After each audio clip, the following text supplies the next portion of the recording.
you. So now we're going to move, and I have to say that first panel, we started right at 9 and we ended right at 10:30. That was as efficient as Thank you very much. Well done. I will not be as good as Brett in that panel. So I'm gonna take a little bit more active role than Ray did in moderating this session in terms of giving a little introductory comments. Then we're going to turn to Catherine, who I always love to listen to or read.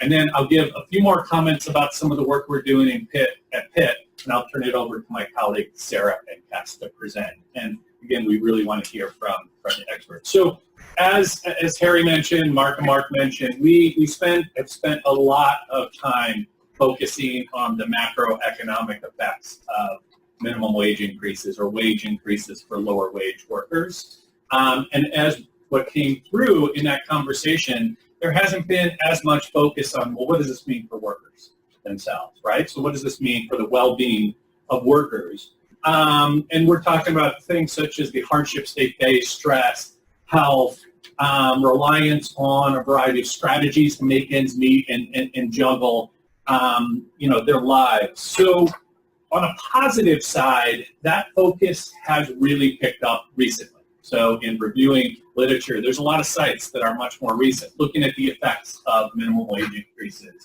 on these various outcomes of well-being. As always with research, findings are mixed, right? They don't always find positive effects, but there have been positive effects found in areas such as minimum wage increases leading to less housing insecurity, to a decrease in unmet medical needs, to improved health outcomes, to less food insecurity, increases in life satisfaction, so something that we were talking a little bit about, decreases in low infant birth weight and mortality, and decreases in child maltreatment reports, teen pregnancy, and obesity. So again, not giant effects, but we've seen some effects in this literature looking at minimum wage increases.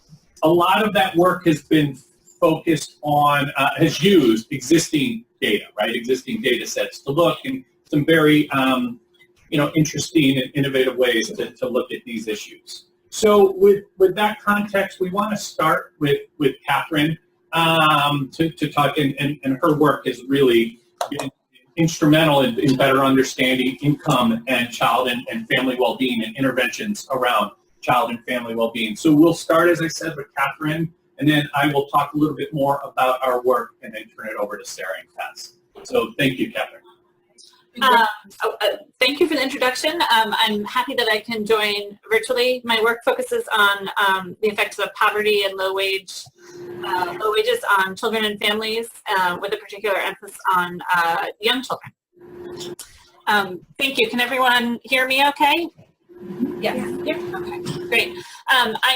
So the first thing I'd like to make is a general comment that I really want to thank or applaud or laud the organizers of this, because I do think many of the conversations about the types of policies that affect workers happen in a vacuum where we don't recognize that these workers are attached to families and are often parents themselves. So I think it's a really important part of the conversation to make sure that we think about the costs and benefits as it pertains to a much broader set of people, including their children.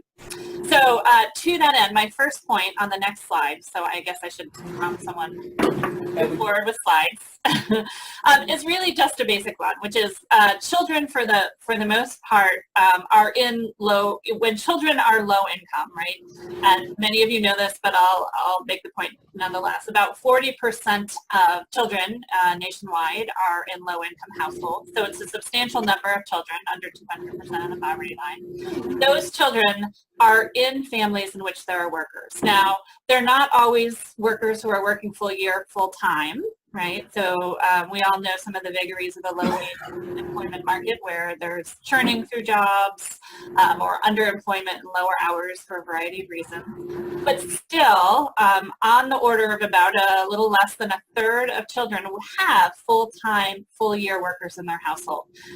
And to be in that household and to have and to be low income really suggests that, it's their parents who are earning low wages. And I think that's just a really critical thing, because I do know that many of the casual conversations I hear among non-experts tend to think that maybe low-wage jobs are the bastion of, college students or high school students or even sort of single young adults. But in fact, many children, many low-income children are in these households with low-wage workers.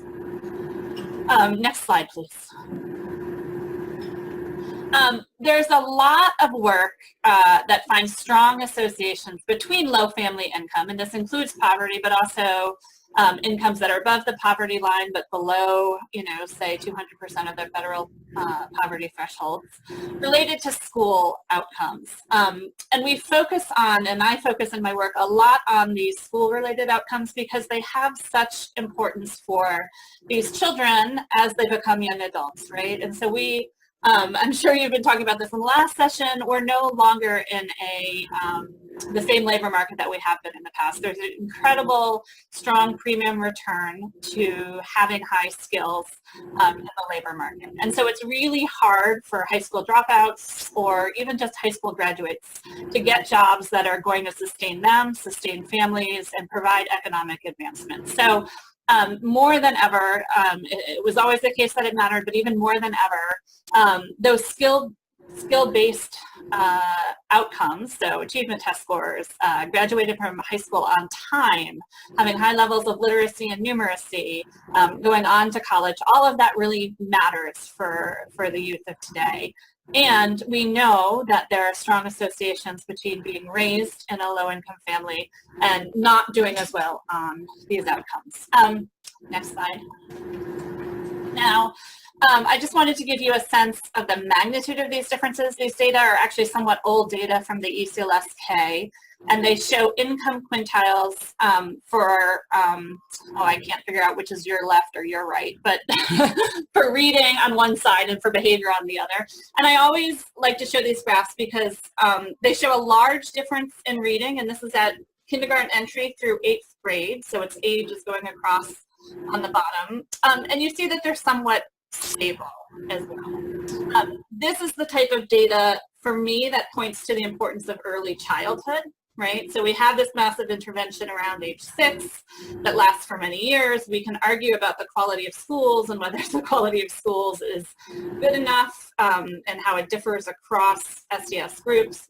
But it's very clear that the bottom quintile, the bottom 20%, the bottom 40% have vastly lower levels of achievement when they enter school, and that persists over time. And that's what is then linked to lower rates of high school graduation down the road.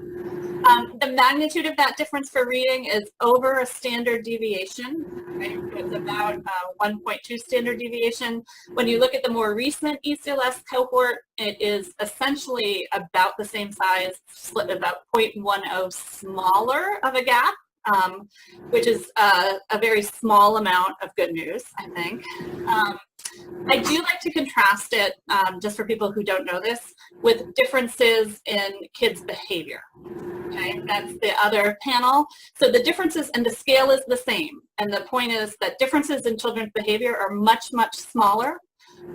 They fan out a little bit, but even by age, and this is by SES again, obviously, even in the later years, they don't get as large as the differences in achievement. So another thing that people talk about a lot is the importance of soft skills in the labor market. Certainly they are important. I would make no claim that they don't, but I would argue that the differences in kids' achievement is actually far outshadows differences in kids' behavior across the income distribution. Okay, next slide. Now, of course, the holy grail of research in this area is trying to figure out what's just correlation, what's due to something other than income, other than family economic resources, what's due to parents' characteristics, and what can we actually attribute sort of in a causal sense to the income and the money, the economic resources in the household.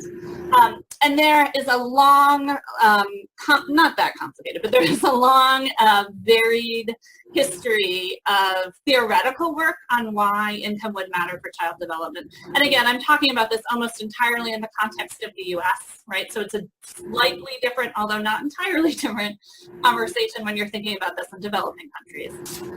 But there's two, I sort of simplify this into two important areas.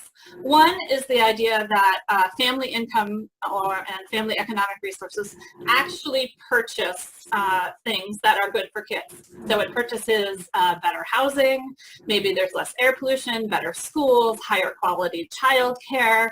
It purchases better babysitters, activities that kids can participate in, a whole range of things that provide stimulation, enrichment, and support for kids' early learning and later learning, right? So money actually can and is used to buy things for kids. The other pathway, and this is where a lot of current work I think is really pushing forward, is on this notion of stress and what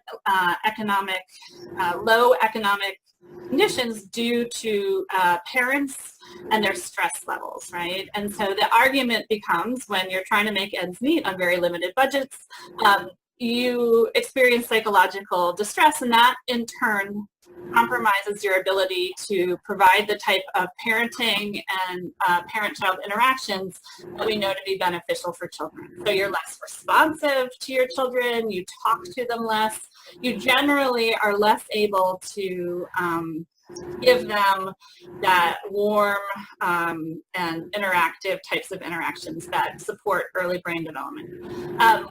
There's a lot of interest in trying to figure out how the differences in early experiences and environmental experiences, so thinking about the relationships and the activities and the quality of housing and neighborhoods and exposure to violence, gets, if you will, under kids' skin, and whether that becomes visible in neural networks, in the HPA axis, and other biological processes, and then how that in turn plays out in terms of kids' achievement, behavior, health, leading to their later success, achievement, and health. Now, in all of that, it's not to say that many poor kids don't turn out to succeed and do well. It is the case that many of them do, but certainly we know and theoretically and empirically, there's evidence that these two pathways are particularly relevant and important in explaining why some low-income children really don't succeed up to their potential.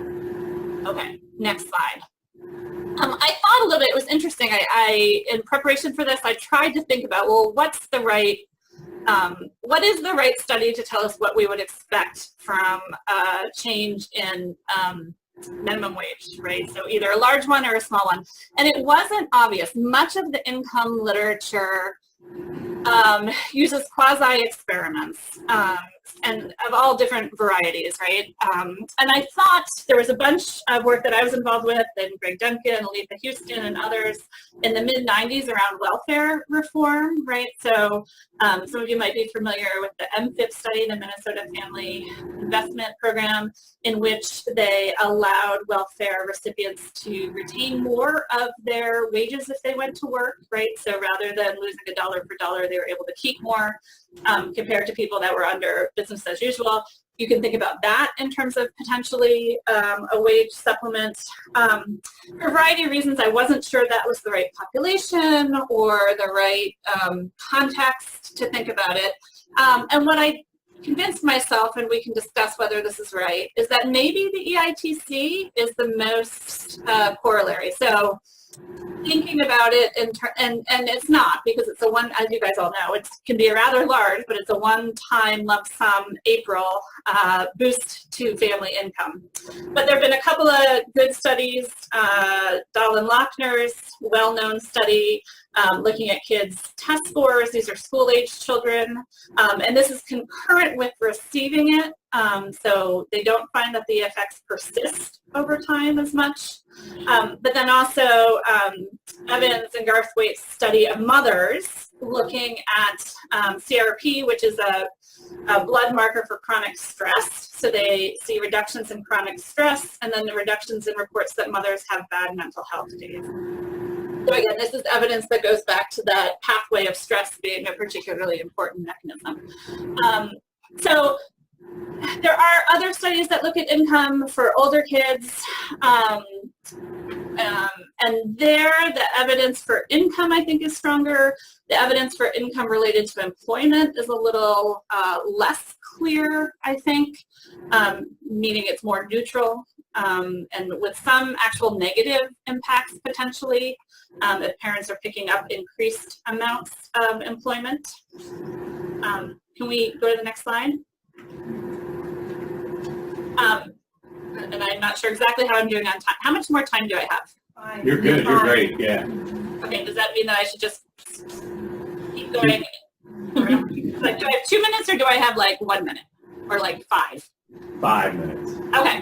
So I think one of the things, I'll just spend a few minutes then on my concluding thoughts because I think this is super important, and it sounds like some of the conversation when I came in on the last bit that you had thinking about wages might, in a slightly different context, but really sort of a corollary here. So I think for my thought processes and thinking about what would we really expect in terms of, and again, my focus is just on kid outcomes and parenting and parent outcomes as opposed to overall worker well-being, just because of what I study.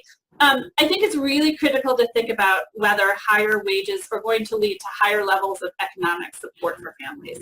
Because if it does, I think there's pretty good evidence to suggest that children really will benefit. And by benefit, I don't mean just benefit, but I mean they might see improved school outcomes, and that would be a really good thing. Now, part of where I hesitate is not in the context of the macroeconomic discussion about does higher wages lead to more unemployment or, employers to relocate or that sort of problem. What I get stuck on is whether higher wages for a key earner is going to translate into higher economic support for families, in the sense that many of these families, in order to maintain employment, are using a wealth of other public benefits, right? And so the one that I'm most familiar with is child care subsidies, for example. So if you have a young child, you are likely paying, and they're in non-parental care, meaning that you have either two employed parents or a single parent who's employed, right? Then you are likely paying on the order of $8,000 to $10,000, or consuming, let me rephrase that, consuming $8,000 to $10,000 worth of childcare. $8,000 being sort of a lower bound for full-time care at a family daycare, and $10,000 for a center-based care. Now, many people find ways around that. They're hiring cheaper neighbors, grandparents, unlicensed providers, or patching together a set of people to care for their children. Those types of informal arrangements by people who are less knowledgeable about how to provide high quality care generally are not thought to be particularly beneficial or good for children in terms of getting them ready for school. And so when families come across that child care subsidy line, it varies how high it is from state to state, but it's generally not higher than something like 150% of the poverty line to 180. They lose a massive amount of support. And even if they don't cross that line directly, co-pays go up. And in some states can go up somewhat steeply. So I think, the right way to think about that is to think about the impact of increased earnings, right, which for sure is a good thing, so I have no complaints, but thinking about the other types of resources, the SNAP, the child care subsidies, and all the other programs that intersect with earnings and are necessary to families with children.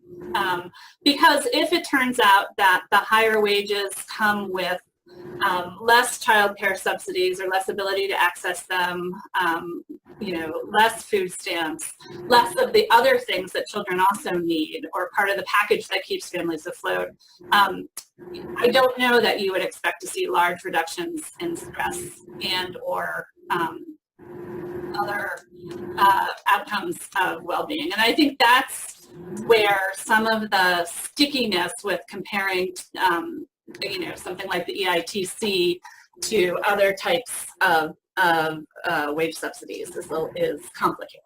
So I'll pause there. I'll stop there. All right. Well, thank you so much, Catherine. That really, I think, sets us up for this next part of what we're going to talk about. I think it sets us up perfectly. So we could have planned it better. So I'm going to provide a little bit of context on the data that Sarah and Kes are going to report on. And so we call this study the Pittsburgh Wage Study, and it really has come out of work that some of us have done with Lisa and others around these questions that Catherine is raising. And so we've worked in partnership with unions and community groups to think about these issues and talk about these issues. And one role that we played is to educate policymakers, employers, and others about some of these things and about, some of the questions about the relationship of income and child and family well-being, and then also the benefits and how that factors in. I had about 4 years ago, I had the real honor of serving on what was called the Wage Review Committee here in Pittsburgh. It was City Council formed it, and we took testimony from workers and others about hardships and struggles in their lives, and positive things as well, but a lot of it was not positive. And we produced a report for City Council, and we had hearings for City Council to really talk about these issues.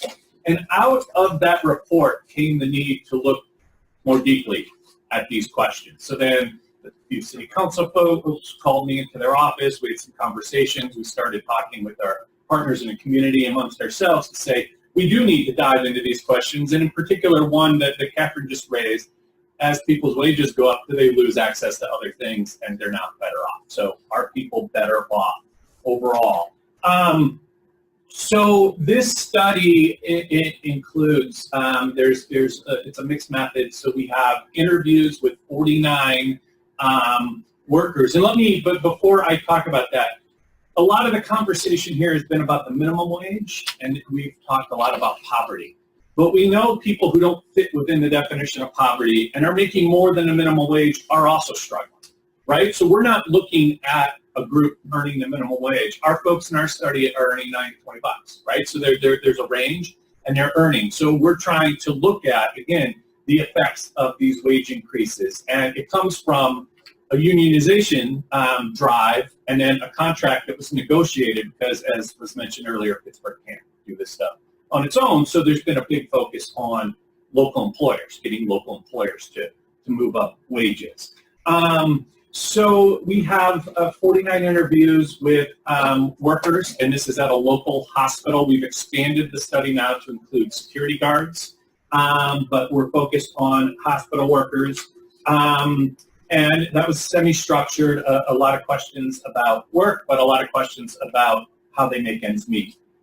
We also had a structured survey that we piloted last year, and we 235 individuals overall, but 165 who had experienced a pay increase as part of the union contract. This is, it's over 70% women in both of our samples. Pittsburgh is often known as a white and African-American city. It's diversity is increasing, but we have a large black and white sample, part of our sample.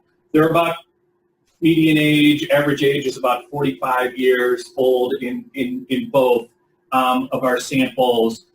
The vast majority of high school degrees, and some college or college degrees, so there's a degree of education. And the median wage after the wage increase for our workers was 15. So half were above and half were below $15 an hour. And just some of the top line numbers, and I'm going to turn it over to Sarah. We see in our sample a high level of hardships. Medical hardships, housing hardships, financial hardships, food insecurity. So there are high levels of hardships. And we saw that workers are really dependent on a range of strategies to make ends meet, from juggling bills to getting, living with family members, to a lesser degree using public and private support. The one thing that we did see, and I think this is the positive, I don't want to overstate this, and my colleagues will, I don't, but we did see after the pay increase, so pre and post the pay increase, we did see a decrease in hardships. Some were significant decreases, but there was a general trend that these hardships decreased. Now, they didn't decrease by now their lives are great, but there were slight decreases in the hardship space. We also saw a decrease in the use of strategies by these folks. Other strategies, payday lenders, or living with family members, or borrowing money from family members. So we did see some decrease, but again, it was a slight decrease in the overall numbers. So again, those are some positive aspects. We did see a low take-up rate of public benefits. So a very low percentage where we asked about the range of benefits. LIHEAP was, and I believe food stamps were the highest, but there was a relatively a low take-up. Some back of the envelope kind of calculations, we don't have the refined data, suggest that maybe a higher percentage of the workers were eligible, but they weren't using these benefits. The other thing that we were able to look at is hardships of those making below and above $15 an hour. We talked about this $15 an hour mark. And this isn't going to shock anybody, but those above $15 an hour were generally doing better than those below. Medical hardships, it was a little bit messier there, but generally they were doing better than others. So now with that context, I'm going to turn it over to Sarah to talk about her take on some of these data, and then we'll turn to Cass. Okay, thank you, Jeff. Okay, so it's this work is me and Logan. Here's Logan. Here she's a master's student in Biscayne. And so our focus here is on the psychological aspect, how do people feel about this wage increases?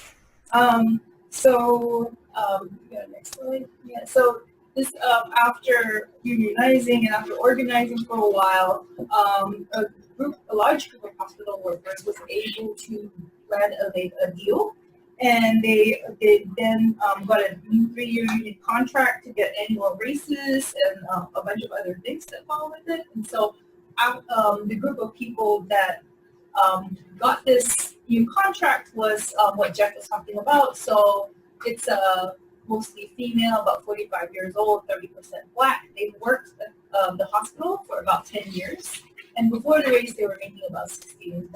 This is a mean, so Jeff had the median. I had the there.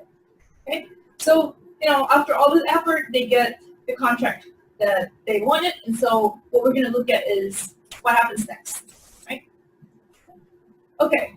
So this is just a scatter plot of what the prior wages were, and you can see that there is a lot of mass between 10 and 20, like we talked about earlier. Some people were making 30, and it seems like there's a positive correlation between the dollar amount that you get in your raise and the prior wages that you made before. Most of the people, there was multiple staggered raises. So there was one in 2016 where 86% of people got a raise. And then in 2017, a smaller percentage of our sample got a raise, 30%. And then after the raise, they made about $17, $18, $1.50 more. This is about a 10% increase in their salary. So feel free to ask questions if you guys want to have a clarifying question. Okay, so as Jeff was saying, it seems like the wage increase has a positive effect on people's ability to pay for things. So our questionnaire asked people what they thought before, to think back about the time before the wage increases, and then to think about the time that after the wage increases and to compare them, right? So there's two sets in the survey that was separated for them to answer these questions. And so a lot of people reported that they can now, there's a drop in the ability to pay, there's a drop in people who reported that they could not pay their utility bills on time. Right? So it went from about 51% to about 39%. Paying rent or mortgage on time also improved. So it went from about 37% to about 23%. So a lot of this self-reported hardship, we do see that people seem to do better. Okay? But choices or consumption doesn't always map to how people feel about things. And in this case, because when the workers are organizing and working and collaborating in order to fight for things, it's important that they also feel positively about their environment to continue supporting the efforts. So we want to look at how people feel about things and not just what they're able to afford now. So we looked at a few, we used a few questionnaires to answer this question. So one of it is a question of whether you agree with the statement that you live from paycheck to paycheck, right? So we know that even people who are making 50 or 60 or larger can still feel like they're living paycheck to paycheck. We also asked questions about how satisfied they are with their life overall from the European Social Value Survey. And then we used the perceived stress scale to ask them to think about the time before the wage increase and answer a few questions about their feeling, whether they were unable to control important things in their life, whether they felt confident about their ability to handle personal problems. So there's like 4 of this. Some of their questions are like, you felt that things were going your way, right? So they're highly correlated, but this was a validated scale that we used. And what we expect is that higher income should lead to better, higher subjective well-being, right? Part of this could be reverse causation. People who are happier might be earning more, right? But part of this could be, more money means have happier, more satisfied workers.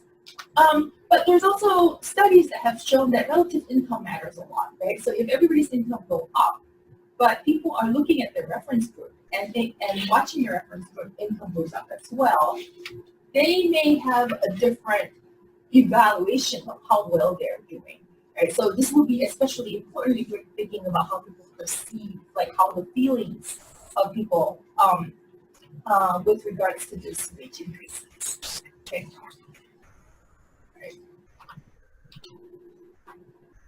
So let's look at what people say in the next slide. So these are the subjective well-being questions. So 83% of people felt that they were living paycheck to paycheck before. This went to about 74% afterwards. In terms of change in work satisfaction, so a lot of these are on the 0 to 1 scale, except for the overall life satisfaction. So in terms of the change in work satisfaction, we see nothing, right? So it's pretty close to 0. Change in personal life satisfaction was positive and significant, right? So people felt better in their life outside of work. Overall life satisfaction is a little higher than 5, so 5 is what the median, so they're happy. More happier than 5 than average. In terms of feeling in control, so they felt 65% say that they felt like they could control important things in their life, and then after the wage increased, so 73%. In terms of things going their way, so that number is flipped. So it should be 51% that felt that things were going their way before, and then afterwards, so 60%. So there's an increase overall, right, everywhere. So if we go to the next slide, these are the averages and the standard error bars here. So you can see that the green bar is things are going your way. So that was very positive. You have confidence that you can handle things. So that was not significant. The yellow one is you can control important things in your life. That was positive and significant. You're more satisfied with your life, very much so. So life outside of work, Work satisfaction, nothing. Right, so we'll go into a little bit more into that later. And not living paycheck to paycheck, an increase, right? So that's the material benefits, the direct material benefits. Right? People don't feel like they live paycheck to paycheck essentially. Okay. So as you can see here, the standard error bars are pretty big for some things, which should suggest to you that there are a variety of how people feel about how people experience this wage increase. So we go to the next slide. So what we did here is we looked at those 6 subjective questions, and we categorized people to those that answered them as being worse or no change, as people who consider the wage increase to be only worse. I mean, this is the first cut, so we could do this with like many other combination of questions. But for now, what we do is we just look at those 6 questions, and then we categorize people to those that say, you know, things are only worse or no, or it didn't change. Things are only better, right? So I have more control over my life, and maybe the other 5 aspects they say, you know, no change. Or people who say things are mixed. Some things are better, some things are worse. Or they say no change to all of them. Okay. So if you can see here, 45% says that things are better. And 20% says that things have just gotten worse. Okay. So we're going to contrast these 2 groups and just see like who these people are and why do they feel like things are really, you know, better in all aspects or worse in all aspects. Sorry. Okay, no problem. I was just saying why we don't do this all the time. I'm like, this is so fascinating. I know these workers. I don't know this about them. This is so interesting. Okay, so let's delve into it. Okay, so who thinks things are only worse? So let's go to the next slide. So here, people feel that the first regression table is talking about what makes someone fall into the category where they think that things are only worse. So these are people whose prior wages are higher relative to their current wages, right? Which meant that they had a small wage increase, right? So people who had a smaller percentage of wage increase felt that things were worse. People that felt that things only had gotten better are people who had a higher wage increase and African American workers. So that came up very positive and significant in multiple regression. That after controlling for everything, the Black workers felt better. Okay? I don't really know why. We're gonna, we'll delve into this in the future. But once I put in controls for number of years work, so this is seniority, then you can see that the significance of the prior and the current wages is gone. It's all being sucked up by number of years worked. So workers that are more senior appears to report a smaller percentage of wage increase relative to other workers. And this made them felt like things were worse. If I put the same controls into the fourth regression for better, I still find that Black workers were feeling better, right? So that wasn't being explained by the seniority of the workers. So when Logan and I went into the data, we looked at the group of workers that felt that things were worse. We found a significant difference in the number of years worked. They worked about 13 years compared to the other workers who worked about 6 to 9 years. Okay, so they're significantly, they're not significantly older, but they've been in the hospital significantly longer. And there was no demographic differences. So if you look at race or age or gender, there's no differences there. And the place where the contrast between these two groups shows up the most is in work satisfaction. So if you go to the last slide. So the last slide shows you the comparison between these two groups, those that felt that things were only worse, which was 27 people, and those that felt that things were only better, which is 62 people, right? So less than half of the happy group. So the group that felt that things only got worse went from $16.20 to $17.50, right? So it's a $1.30 wage increase. People that felt that things only got better went from $17.26 to $19.38. So that's a $2 increase. Right? So in terms of like relative, it's about like 80 cents more. Okay.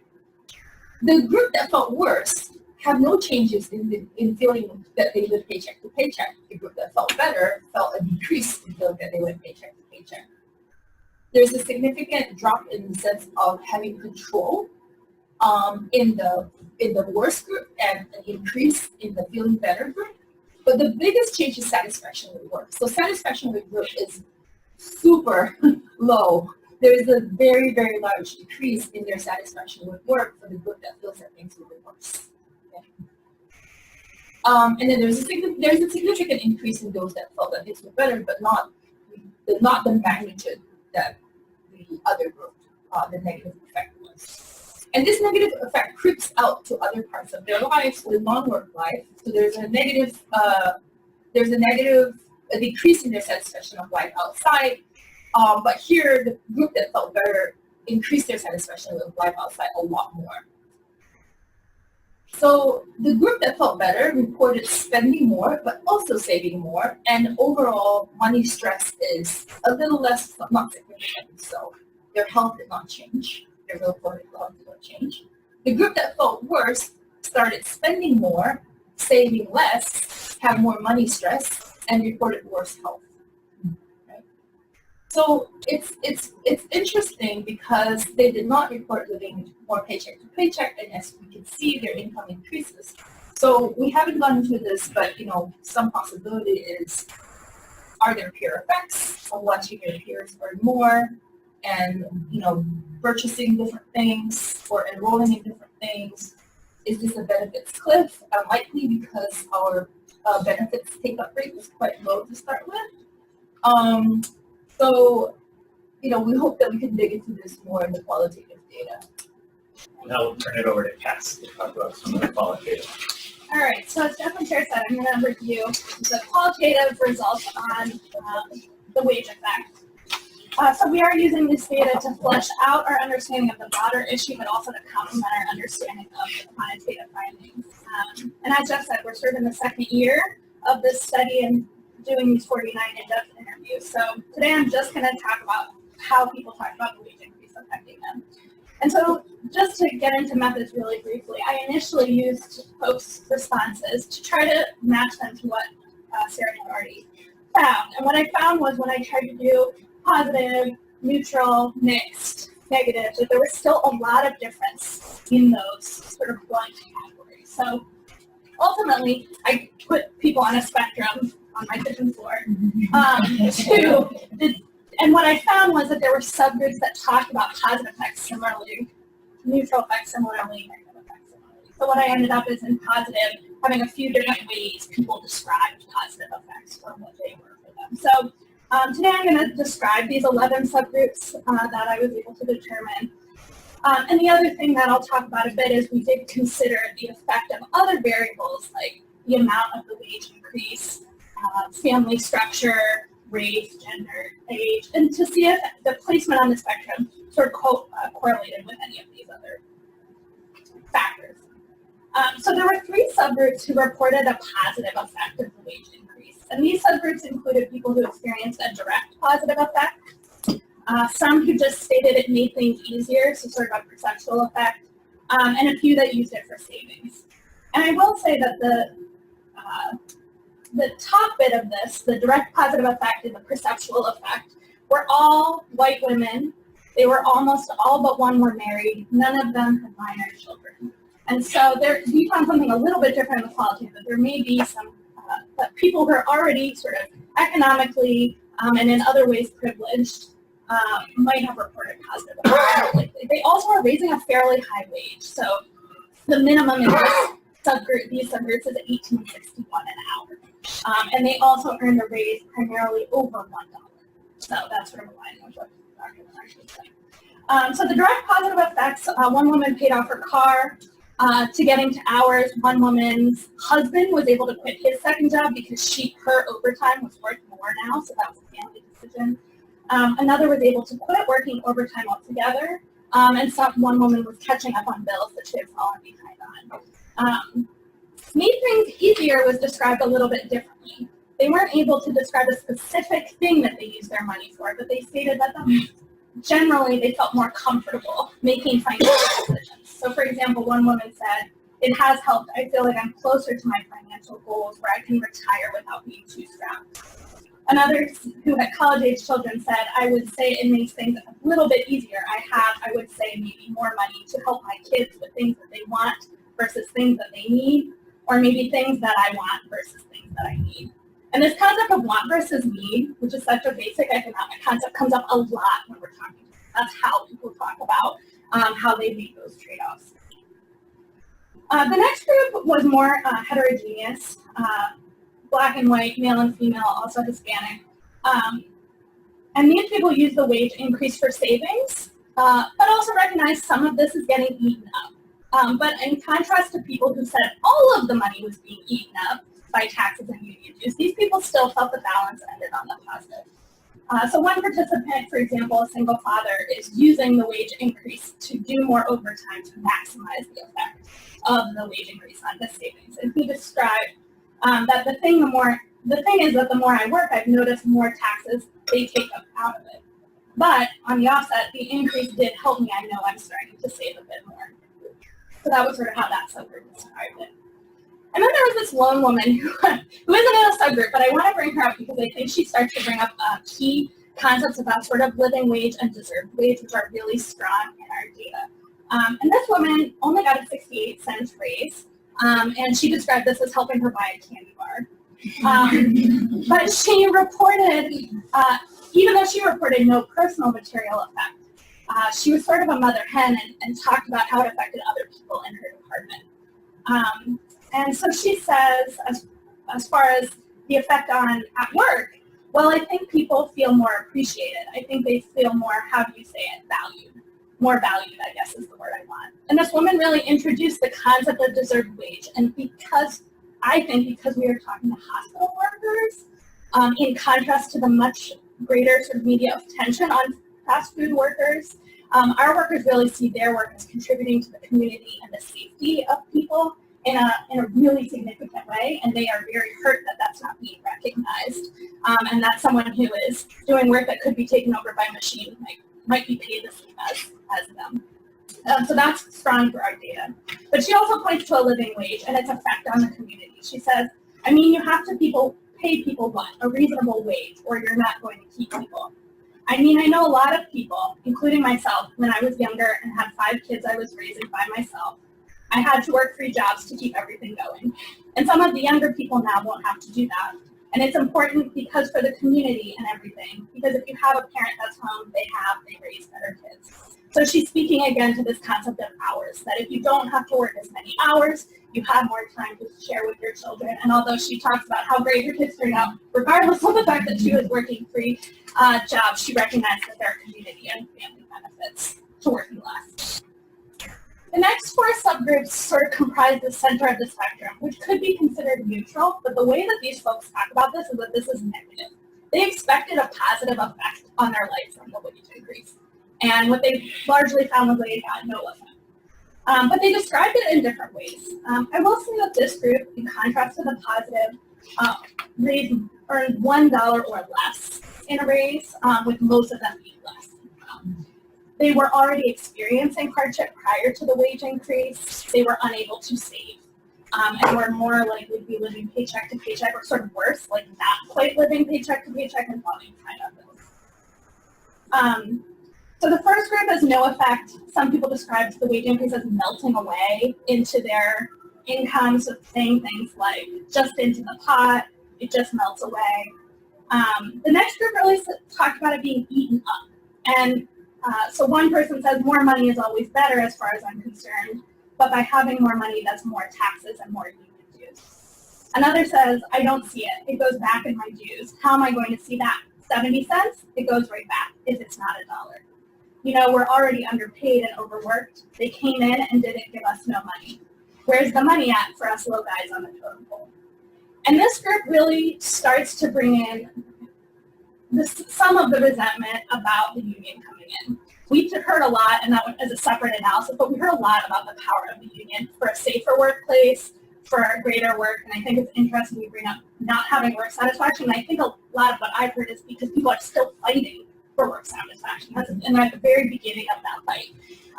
But there still was this concept that I'm not at a living wage and I can't make ends meet, and yet I'm having to pay the union, and that's a struggle for me. And then the last sort of interesting woman described this as just a downright insult. She says, and then the last raise that I had was like 21 cents. That was such a smack in my face. I mean, because for the work I need, granted, yes, your nurses work, but I'm sorry, your nurses' aides and your medical assistants, I'm sorry, do the work. And for you to put me with 21 cents, that was an insult. And so this also is getting back to deserved wage and how you value people, which is a really big theme in our data. And then we had 6 people who reported a negative effect in 2 different subgroups. One subgroup is fairly simplistic. It was a direct negative effect, and this relates to public benefits. And I'll talk a little bit more about how that was experienced in a moment. But the other group started talking about, in the interview, when we asked them directly, how did this affect you? They said it had no effect. It was too small, couldn't see it. Then later, what they described as the interview went on was, oh, it did have a negative effect. 2 of these people earned a fairly large wage increase, over $2, and ended up having a tax bill that they did not expect to have. And were under a living wage and were really shocked that they were the ones who were paying taxes, even though they couldn't afford their basic needs. The other woman was really just generally struggling in a lot of ways, partly because she had 3 children. She was helping a mother with a mental illness, and she was working a variable night and day shift. And those additional stressors in her life were making it very hard for her to care adequately for her children and have enough energy to help them. So she said at the beginning when I actually asked her directly, I haven't really seen a difference, no. I mean, I'm obviously making more, but it didn't really increase by, my financial situation. But then later she says, I'm making more, but it seems like I'm doing worse. I don't know how that makes sense, but that's just what it is. And this concept of how is this happening is something that comes up a lot for neutral as well as the negative folks. But I will say just methodologically, I think that this little subset who say no effect when you ask them directly and then later realize as they talk, oh, there was a negative effect, is important for us to consider, because when we ask a single question, like on a survey, somebody might say no effect because they don't want to say that something that was supposed to be good was negative. So I think the qualitative is really helpful at getting underneath some of those initial response answers. So just a couple similarities to the quantitative finding. We also find that this is complicated. It affects people in a lot of different ways depending on their individual life circumstances. We also found that people who made a raise less than $1 were less likely to report positive effects or really feel it in their budget. We found something slightly different as far as tenure. Some of the people who reported very positively had been working at the hospital for a long time. But I will say that when we ask people about what wage do people deserve, or people talk about education and training, people won't be motivated if they're paid so much to get education and training. I worked for a really long time to earn up to this wage, and now people are coming in on this wage. So education, tenure, experience come in a lot for some foundation of that. Again, changes are not just financial. We saw feeling valued, getting voice through the union to make a big difference for folks. The other thing about money stress, which I think was interesting, maybe something you wouldn't expect, what I found in this data is sort of a lot of macroeconomic concerns. So people really individualizing and taking almost responsibility for things like, because we got a wage increase, or because there was a wage increase, are they going to downsize the hospital?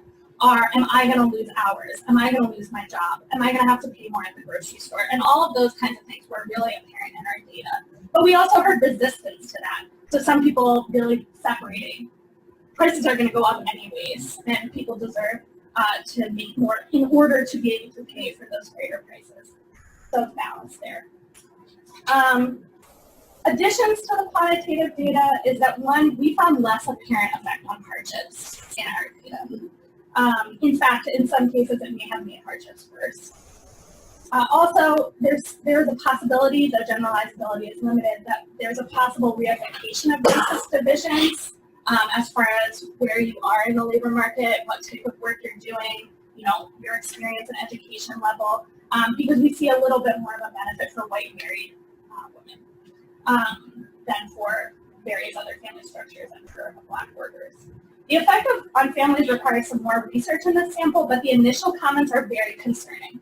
Ability to spend time and energy on family members, true reliance on having a family member to care for your children is very apparent in our data. Almost no one was using center-based care except for one woman who had a child care benefit. And the effect of parental stress that Dr. Magnuson raised is really apparent for the parents that we have in our data. And I interviewed one woman again, and she reported that she changed her hours and her stress went down, and now she feels like she can parent. So there's also, the stress they notice. The participants are talking about that and finding solutions. But the last theme is really this concept of what about us? And two groups really report this, and this encompasses it's like our data is divided into two groups. One is groups that are not eligible for public benefits, but are not earning a living wage for their family structure. And these people are really telling us what we've already talked about, which is that other solutions are needed. A minimum wage intervention is not enough. One woman says, well, like I said, I just think that, that somebody that really goes out and works every day and does a 40-hour job, why I don't care if it's here in Pittsburgh area or across this whole country, why doesn't somebody help us?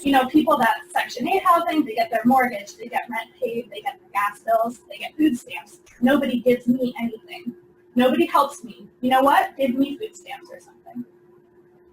And this is something we're hearing more and more. And the other group is folks who are concerned about their eligibility being lost for public benefits. One woman was negotiating out of her wage increase to attempt to maintain hers for her and her young child. She says, and if I make any more, I don't get any food stamps. I don't get medical or anything unless it's for the baby. If you ask how come I didn't apply to get medical for myself, it costs too much. It's just really hard. It's hard and it's just getting harder.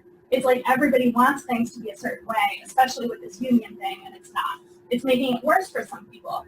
I used to be considered a certain bracket years ago. We were okay. Now it's where the poor people are. You know what I mean? A totally different category.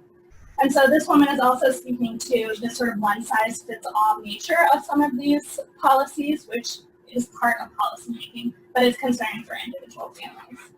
So overall, it's just complicated by a lot of factors, and there's a range of experiences across people in our data set, but patterns seem to be emerging by the amount of the raise that was provided and the level of privilege or financial well-being people had going into the wage increase. We have a less clear effect on hardships than the quantitative data suggests. And then the other piece that's interesting for this sample, because it's hospital workers, is that the wage is about more than money. It's also about the value of the work they do for the community and the hospital at large.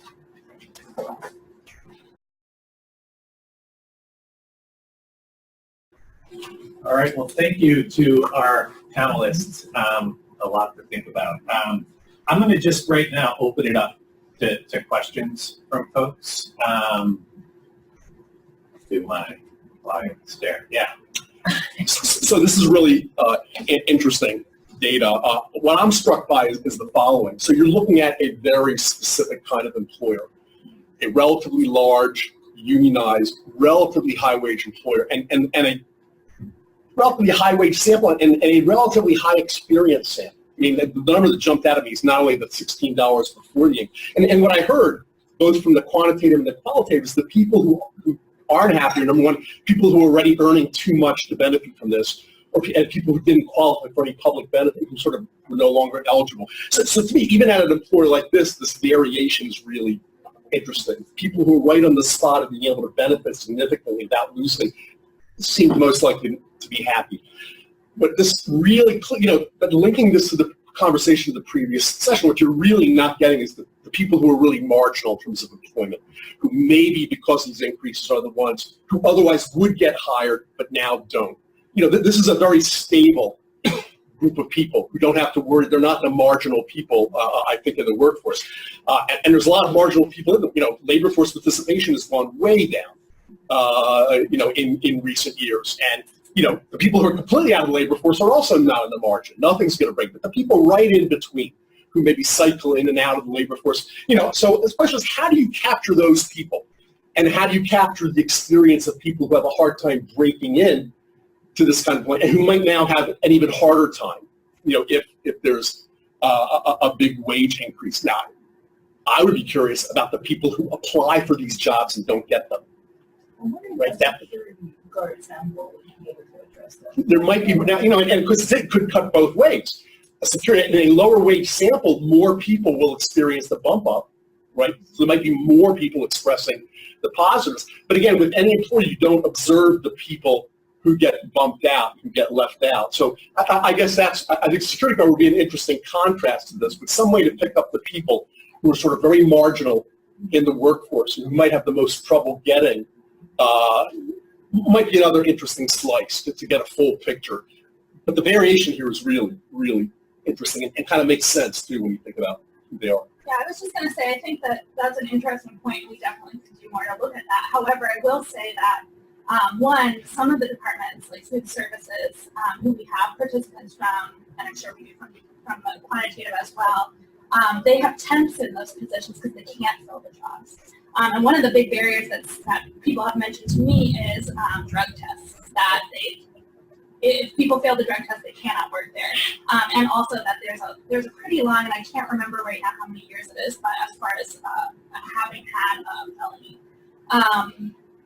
So there are some barriers there that, maybe it's almost picking up people who are turned away from for those reasons. But I do think that we do have some people coming in, and the hospital seems to be doing more work to provide education programs, like working with the community college and things like that. So I do think that there is some of that marginal employment at some of the positions.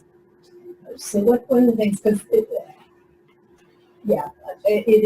is harder both to recruit and retain, but many jobs and hospital jobs are, unskilled jobs, right? There's a lot of cleaning that goes on, there's a lot of parking that goes on, there's a lot of, dietary service that goes on.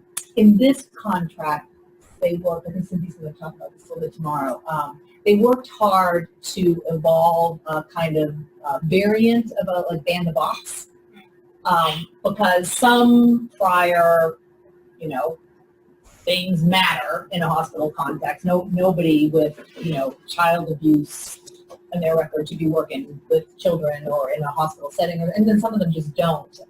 The drug test is a really big deal. Nobody will hire anybody. Nobody will hire anybody for anything like that, and yeah, it's a really big deal. On banned boxes, there's new research by economists that have shown ban the box makes employers less likely to hire low-income men, Well, for instance, from African that's what American the men, employer said. That's exactly what the because employer said. they can't screen. They just read the whole population. And that's what they said. So you don't really want us to do that, which is why it's a very kind of modified thing. And essentially, what it comes down to is we get it. We're going to look. We're going to have the information, but we're going to stop bouncing people for these kinds of things, and we are going to bounce them for these kinds of things. Just to clarify, they really said back to you that if you impose ban the box, we're going to go ahead and just be Everybody discriminatory. says that. You know an employee that doesn't say that? Okay, I want to hear it, right? I mean, Well, they said it to you in the, we hear it in the public policy debate. I want to, so an employer basically admits to you they're going to engage in discrimination. Sure, it's not wholly insane, right? It's like if we can't know, like look what we got going on here. We got vulnerable people, we got, big machines, we got stuff we kind of need to know a little bit about what kind of thing is going on with a person. So if we can have a fine mesh and we can talk like on a case-by-case basis about what makes sense, but if you make us use, the black box, it forces us to profile.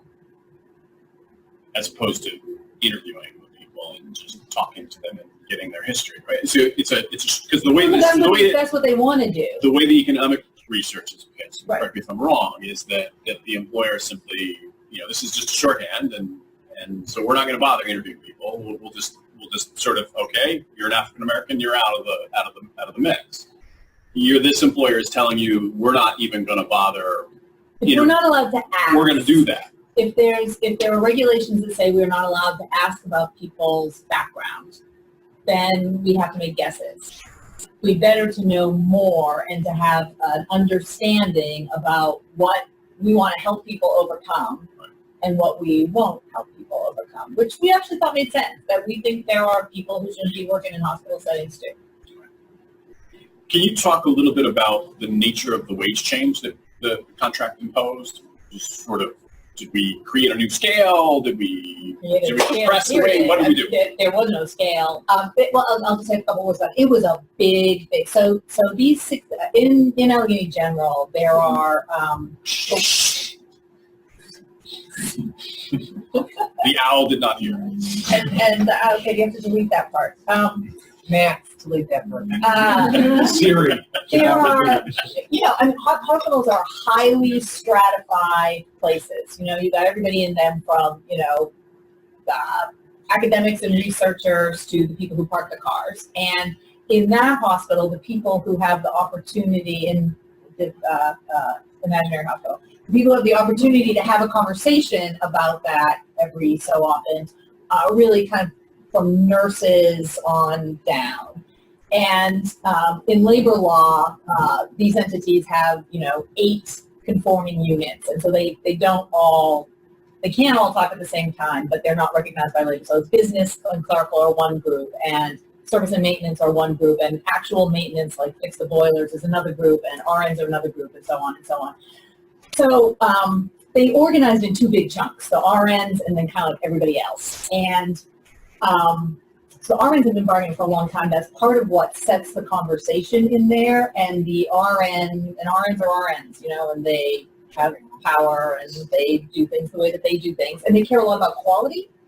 And they use their contract to bargain for quality. They use their contract to bargain for staffing ratios. And they use their contract to bargain for, what the tools of the trade and stuff. And then the other people who came in all at the same time, even though they were in different units, they had all done it at the same time, so they're all asking the questions at the same time. And that ran from techs, right, where techs, they make $17, $18, $20 an hour to I think the lowest paid person was paid $8 an hour.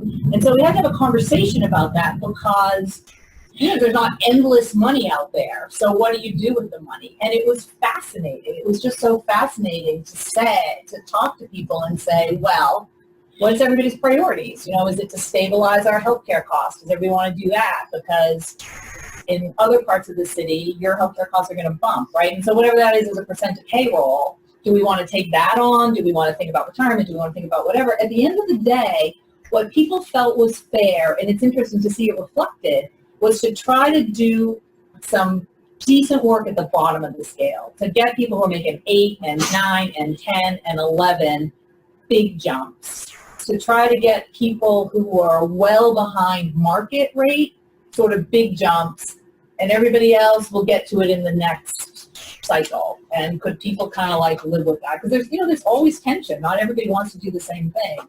But that was the thing that most people felt was fair. I hear some of the people who didn't experience that as fair, and they didn't, and it wasn't, and from their point of view. So it was wage compression. And what was the market rate? So meaning that nurses in other hospitals are made less, or?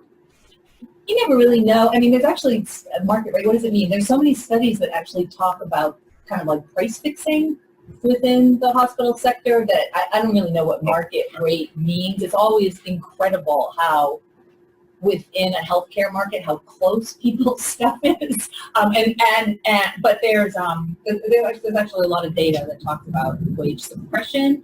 And so when they talk about market rate, they're often looking at, they do complicated work around the sort of value. So like, let's say I bill you blah for your kidney transplant. What of that can we attribute? They don't really mean market rate. They're kind of value-based stuff. They call it market rate, but that's not really what it is. I will say that to some people who are negotiating specifically based on what people doing the same job at other hospitals are earning, and that's been a big win. People feel very positively about that, because without the union, they wouldn't be able to have those conversations and collect those data. So that's another strategy. Or even within the system. So I wanted to go back to sort of the economic hardship or people's economic situations.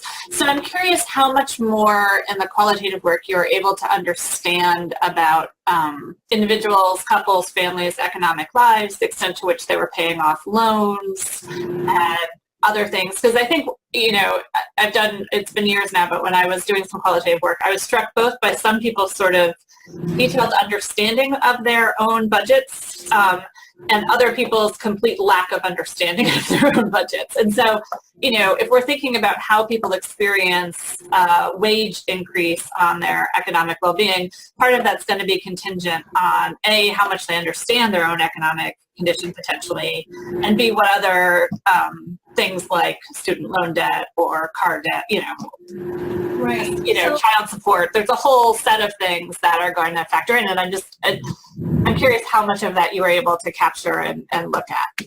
Yeah, I think that's a really important point, and I actually I have a couple thoughts on it. One is methodologically, I think the qualitative is what I'm seeing is some people make, like what you're saying, some people make an offhand comment like, I saved more. But when I did the analysis, I looked at actually what they said they were saving. Because some people will say that and then they save, nothing. They report saving nothing in the last month. So then you start to question the verifiability of that positive effect. Which, just to say, so we did some budget worksheets with them as part of the interviews where we did talk, what are all of your expenses, what are all of your sources of income and benefits. Yeah, and that's pretty detailed. And so I don't think we'll really be able to answer those questions until we've collected the second wave. Because we're trying to compare and we sort of started to see, who really knows their budget and who doesn't and who can we rely on. But I do think it makes me nervous a little bit about survey data because I know that a lot of people don't know. So when you say, did you save more? And they say yes. I've just talked to a lot of people who say that. And there's lots of examples of that. Were you able to afford more? Where people do seem to really know it, and what we're seeing a lot is when people can start paying off a loan, when they stop hitting bank fees because they're borrowing against themselves. A lot of our folks aren't using payday loans, but they are using the credit union to take out payday loans. So that might not answer that question. They get it taken out of their salary ahead. So if that's gone down, and then the other place I've seen it where it seems pretty accurate is when people are able to pay their bills on time and stop getting mortgage or rent fees or gas fees and water fees and stuff because they're not able to pay a full rent or they have to pay it late. So those seem more accurate, but as far as people's spending specifically, I'm interested to see how the second wave looks. And how many were in dual earner households? I would say that's the other sticky point, is that often there's sort of a splitting of responsibilities for who's sort of.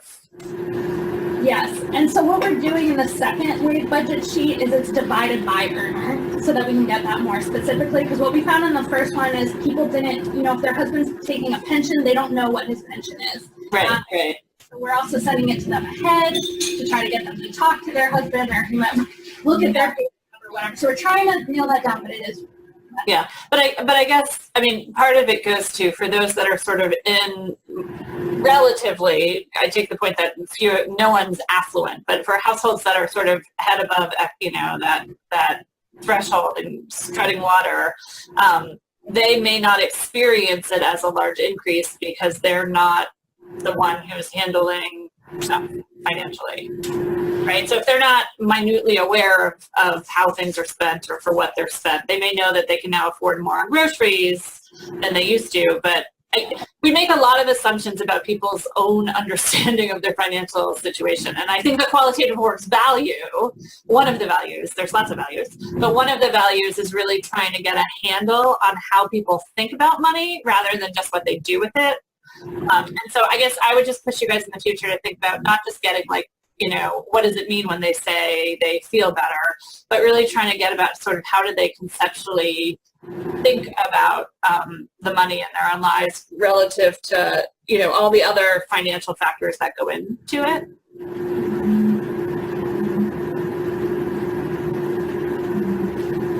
Other questions, comments? Something that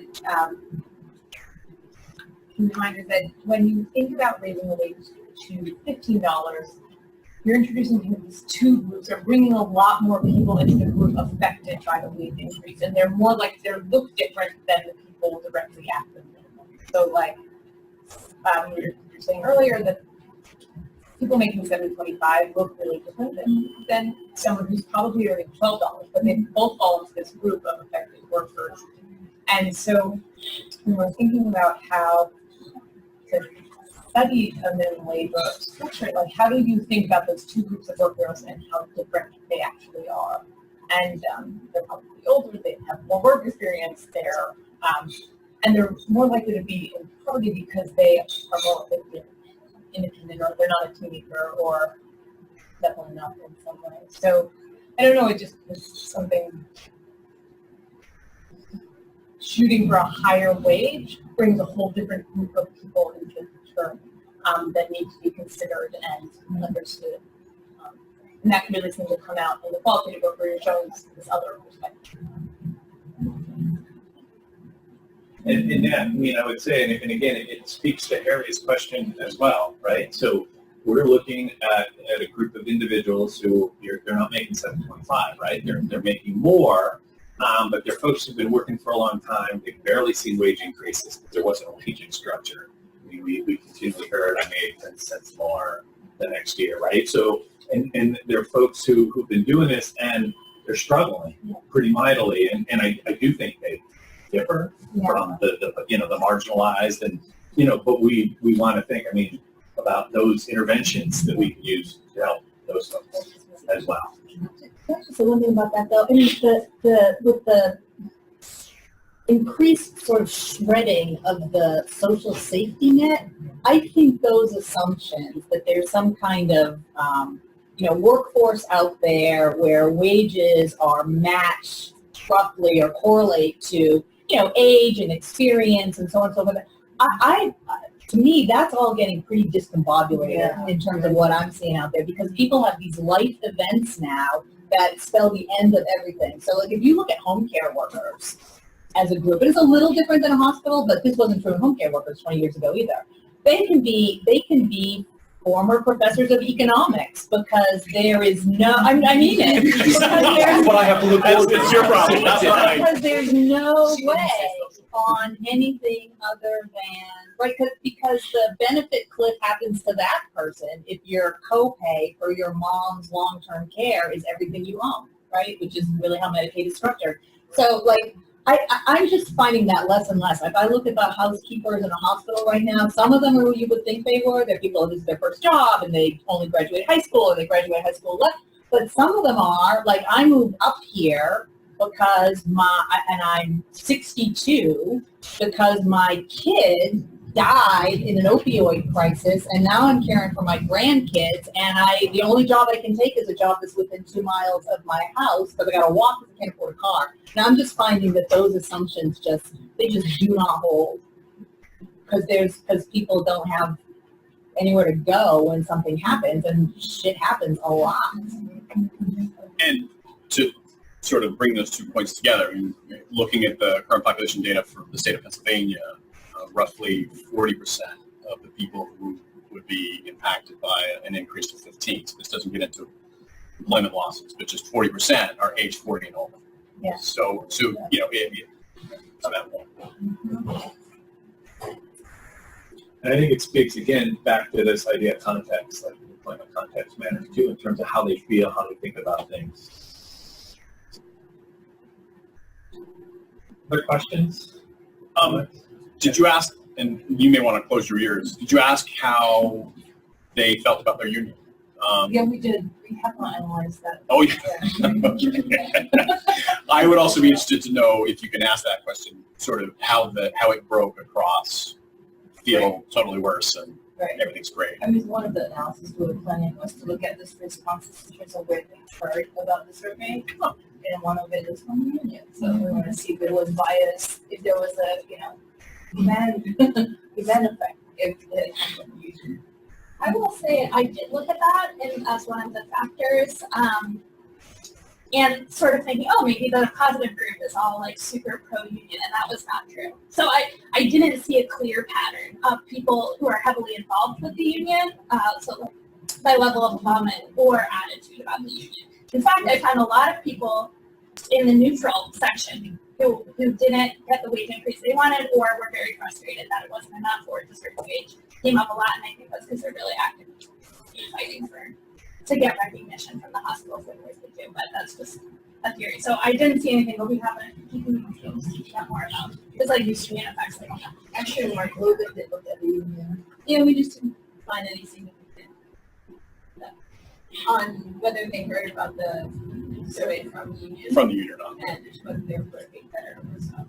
Beyond that, though, I'm actually more interested in for Lisa's benefit, right? If you're a union, you're collecting some dues, you want people to realize that you went to bat for them. So I'm just curious to know if the overall satisfaction with the union is high, and also if it breaks differently among this group that's upset. I mean, you're asking a lot of 27 observations.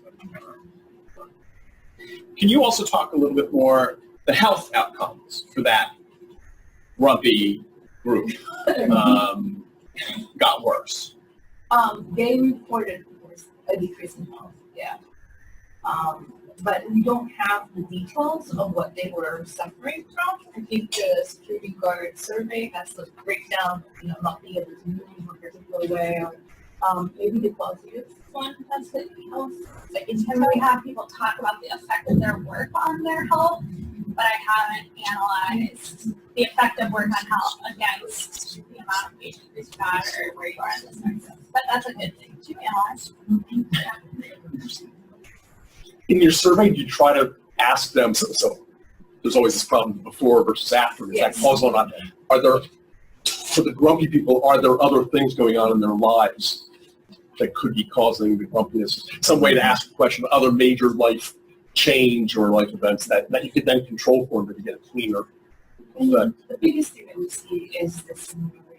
And so I think the qualitative ones sometimes that hear stories about who've been here a really long time and never got a wage increase, and these young guys are just getting a wage increase very, very quickly. But we don't have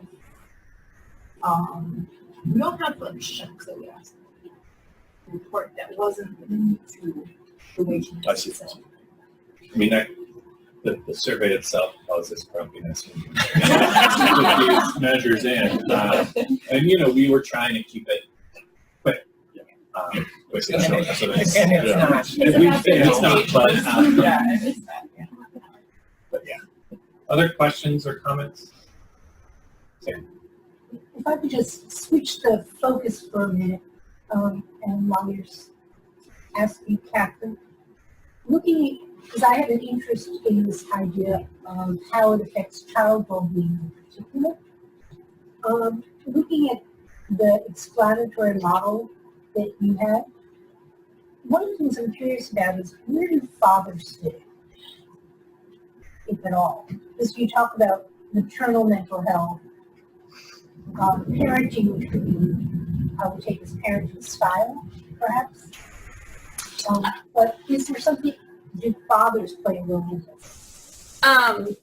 Yes, they do, right? And so to the extent that I talk about maternal, it should really be parental, right? So absolutely. I think we do know that many low-income children, I could get the number slightly wrong, maybe 50 to 60% are in single-parent families. They do predominantly tend to be mothers, not single fathers. And so a lot of the conversation comes in, and I have colleagues and projects that think about, well, how do you get non-custodial fathers to be more involved with their children and to provide economic, emotional, and parental support to their children. So it's the unfortunate and uncomfortable situation of thinking about intact families, right, heterogeneity among low-income families, and single-parent families in which there's a non-custodial, typically, but not always, father. So absolutely, you know, and I think there's a lot of discussion in research circles about